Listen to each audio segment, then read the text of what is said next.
So we're in Clovis, California. We just finished installing a brand new relief valve up here. The old one was leaking and running outside. So that was a constant flow. It was just overflowing that bucket out there, running. So it was either something wrong with the furnace or in connection with the water heater, or just the relief valve was bad. It is original, so we took a little chance here trying to unscrew it. You know, it's brass up there. Sometimes they pop. This one, fortunately, we got it out. So brand new 3-inch extension in there.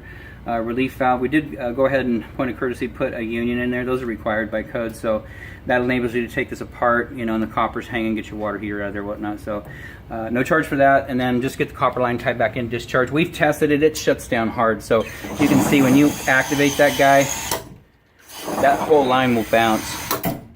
Okay, that means it's shutting off. Anything besides if it's spongy or feels like it's not, you know, shutting down correctly, or water starts dripping out of here, or if water's dripping out of this line out here, after that clears. Right now it's draining because I just activated it, but if you get water out of there, then something's going on. Give us a holler. So you do have a combination system. It's the hydronic, so you got the water heater tied into the furnace in the attic, and this guy looks like it's 1991.